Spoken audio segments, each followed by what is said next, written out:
You're not real. You're dead. I am.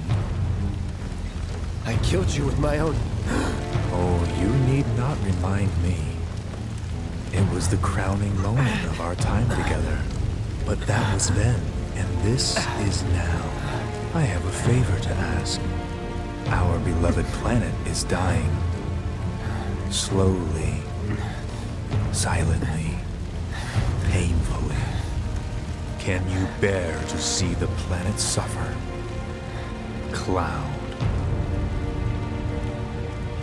Few games from the Final Fantasy lineage have set the fanbase on fire in recent years as much as the remake of the much celebrated Final Fantasy VII from over 20 years ago. It was a remake that many fans have been clamoring for over the course of many years, as the original's visuals and gameplay mechanics are notably dated, and can hold the experience back quite a bit for newer players and people who just aren't used to that sort of a game, which is a lot of gamers these days. So of course, with the announcement of the remake of perhaps Final Fantasy's most popular entry of all time, came lots of appreciation and love from the Final Fantasy fanbase. That hasn't been treated to much in recent years.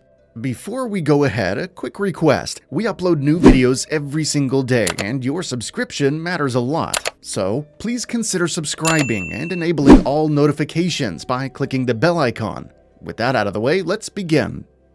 The Final Fantasy XIII games were okay, but not quite what hardcore fans wanted. 14 was more focused on the MMO wing of the Final Fantasy audience, and 15, while still a great game, wasn't exactly the crowd pleaser that hardcore Final Fantasy fanatics were wanting. Final Fantasy VII Remake would change that trajectory though, pleasing old-school, hardcore Final Fantasy fans, as well as catering to those that are a little bit more accustomed to the gameplay that you would find in 15 is a pretty narrow line to walk, but Square Enix was largely able to do it with Part 1 of what will almost certainly be a trilogy of the Final Fantasy Remake saga.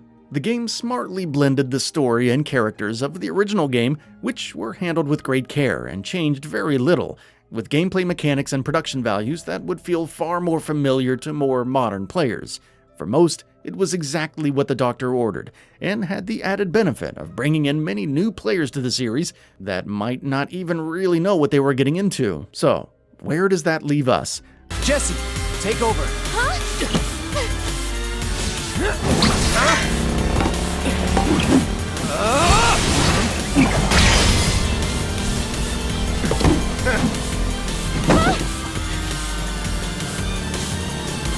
Well. I do believe this round is yours. Well, for those who have already completed the game and seen all that it has to offer, they are essentially playing the waiting game. It's no secret that Square Enix is going to be milking this remake for all that it's worth, and maybe even more than that. As such, a follow-up to the Final Fantasy VII Remake that continues the story of the original game is surely imminent. But how imminent? And how long should Final Fantasy fans really be expected to wait on bated breath for the follow-up before losing interest in the series and moving on and forgetting about it? Thankfully, history may have some hints for us when it comes to answering the former. The previous Final Fantasy entry to be broken up into multiple games, the 13 trilogy, seems to more or less be the roadmap that Square is following now with the 7 remake. Both games concern the same story and set of characters, yet are broken up into separate releases. If they really are trying to duplicate that format, then perhaps it's going to take a couple years. Final Fantasy XIII was released in 2010. Its follow-up didn't come out until 2012.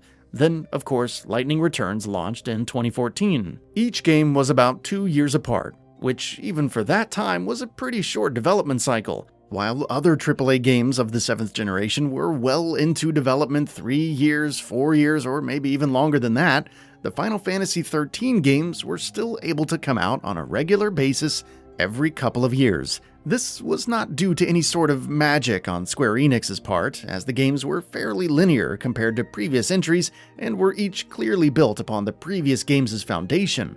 Given that, it's probably fair to assume that we'll get Final Fantasy VII Remake games on a similar schedule. They won't need to remake character models or reinvent combat mechanics like they did for the first game for the next 2. So in theory, that should cut down on development time significantly for the second and third game in the trilogy, much like it did for the 13 games. the Final Fantasy VII Remake series does have something different going on than those games did. Mobile games. Final Fantasy VII The First Soldier and Final Fantasy VII Ever Crisis. Both of these games are slated to launch well before the next main installment of the Final Fantasy VII series and will undoubtedly be taking some resources from Square Enix to get made and released to players. It's impossible to know if the development of these mobile games will slow down development of the mainline series or not, although common sense would lead one to believe that Square Enix knows what they're doing well enough to make sure that all projects are supported enough to make sure that nothing leaches progress from anything else. I think we can probably give them the benefit of the doubt on that one.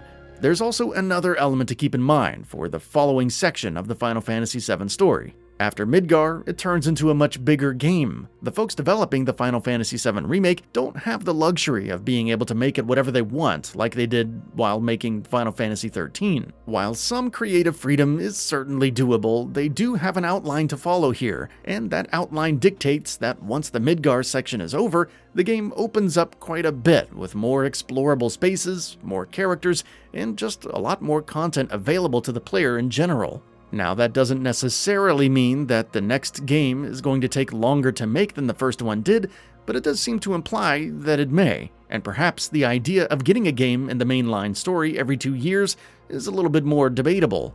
Although, given the team's proclivity to change things around with the narrative and take a few liberties with the foundation that the original games created, it's tough to say exactly what they'll be doing and how much it will affect their development time. All of that said, the long and short of it is, we still just don't know how long of a wait we're in for, but the good news is that developers are going out of their way to make sure that Final Fantasy VII stays in everyone's mind in the meantime. With the Integrade expansion, some mobile games, and maybe more, we will certainly have plenty to do with Final Fantasy VII in the coming years, regardless of whether or not the mainline game comes out in 2022, 2023, or beyond. On top of all of that, we do also have Final Fantasy XVI on the way as well, although admittedly still probably much further out than most realize at this point. Either way, regardless of how long of a wait we're in for with the next Final Fantasy VII installment, Square Enix absolutely is aware of what this IP is for them and how much of an appetite there is out there for more games that bear the Final Fantasy name. So, if you were into the franchise to any degree, you'll have plenty to do while you wait for the next mainline game.